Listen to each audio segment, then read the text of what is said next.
स्वागत है आपका हमारे चैनल में एक और नई वीडियो के साथ। यमलोक की यात्रा, जब पाप और पुण्य सामने आते हैं, पार्ट 1 में आपने देखा कि कैसे मृत्यु के बाद आत्मा शरीर छोड़ देती है और अकेली खड़ी रह जाती है अपने कर्मों के साथ।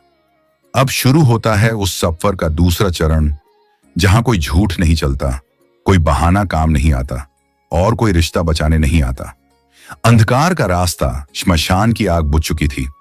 लोग अपने अपने घर लौट चुके थे और वह आत्मा अब भी वहीं खड़ी थी। अचानक चारों तरफ अंधकार फैलने लगा। न दिन रहा न रात।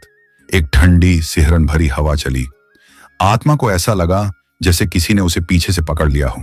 वह डर गई। तभी उसके सामने दो विशाल कठोर चेहरे प्रकट हुए। उनकी आंखें जल रही थीं। आवाज में कोई दया नहीं थी। एक भारी स्वर गूंजा, चलो समय हो गया है।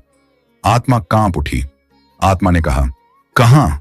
उत्तर मिला, वहां जहां तूने जीवन भर जाने से मुंह मोड़ा था। अब आत्मा समझ चुकी थी, यह कोई सपना नहीं, यह कोई कल्पना नहीं, यह वही सच्चाई है जिसे वह जिंदगी भर टालता रहा। वह रोने लगी, मुझे एक मौका और दे दो, मैं सब ठीक कर लूंगा। पर जवाब सिर्फ एक था। मौका तो जीवन में था और अगले ही क्षण वह आत्मा एक अनजान मार्ग पर खींच ली गई। यमलोक की पहली बार। जैसे जैसे वह आगे बढ़ी, आसपास के दृश्य बदलने लगे। चारों तरफ अजीब सी रोशनी थी। न पूरी तरह उजाला, न पूरा अंधेरा। दूर दूर तक असंख्य आत्माएं दिखाई दे रही थीं। कुछ रो रही थीं, कुछ चुपचाप खड़ी थीं और कुछ डर से कांप रही थीं। वह समझ गई, यह कोई साधारण स्थान नहीं है, यही था यमलोक का द्वार। भय और पश्चाताप। यमलोक में कोई चीखता नहीं था, कोई हंसता नहीं था। यहां सिर्फ पछतावे की खामोशी थी। हर आत्मा के चेहरे पर एक ही भाव था, काश मैंने वह न किया होता, काश मैंने किसी का दिल न दुखाया होता, काश मैंने समय रहते सुधर लिया होता। अब आत्मा को अपने जीवन के दृश्य और स्पष्ट दिखने लगे। हर झूठ, हर छल, हर अहंकार, सब सामने था। तभी उसे महसूस हुआ, उसकी आत्मा भारी होती जा रही है। जैसे जैसे उसके पाप याद आते रहे, वैसे वैसे उसकी चाल धीमी हो जाती और जब कोई पुण्य याद आता तो कुछ हल्कापन महसूस होता। अब उसे समझ आया, कर्म सिर्फ यादें नहीं होते, वे भार होते हैं। पहली चेतावनी। अचानक वह आत्मा एक विशाल द्वार के सामने पहुंची। द्वार बंद था। ऊपर लिखा था, यहां सिर्फ कर्म बोलते हैं। उसके भीतर डर बैठ गया।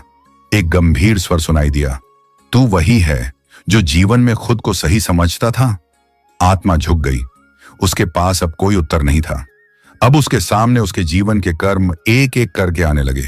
वह दृश्य जहां उसने किसी गरीब का मजाक उड़ाया, वह पल जहां उसने अपने माँ बाप की बात नहीं मानी, वह समय जहां उसने अपने फायदे के लिए किसी को धोखा दिया। अब कोई तर्क नहीं था, कोई सफाई नहीं थी, क्योंकि यहां न्याय तर्क से नहीं, सत्य से होता है। अब आत्मा पूरी तरह टूट चुकी थी। वह रो पड़ी, मुझे माफ कर दो, मैं नहीं जानता था कि सब कुछ याद रखा जा रहा है। तभी उत्तर आया, तू जानता था पर अनदेखा करता रहा था। यह शब्द तलवार की तरह चुभ गए। पार्ट 2 का सबसे बड़ा सत्य। यमलोक कोई डराने की जगह नहीं है, यह सच्चाई दिखाने की जगह है। यहां कोई सजा बिना कर्म के नहीं मिलती और कोई पुण्य बिना सम्मान के नहीं मिलता। जीवित इंसान के लिए संदेश, अगर आज तू जीवित है तो समझ ले, मृत्यु के बाद न दौलत साथ जाती है, न शोहरत, न रिश्ते, साथ जाता है तेरा किया हुआ हर कर्म। जो आज तुझे मजाक लगता है, वही कल हिसाब बनता है। पार्ट 2 समाप्त। अगले भाग में चित्रगुप्त का लेखा जोखा, जहां आत्मा देखेगी कि एक भी कर्म कभी मिटता नहीं। अगला भाग और भी ज्यादा गहरा और आंखें खोल देने वाला होगा। उससे पहले आपने हमारे चैनल को सब्सक्राइब नहीं किया हो तो चैनल को सब्सक्राइब कर लेना और वीडियो अच्छी लगी हो तो वीडियो को लाइक कर लेना।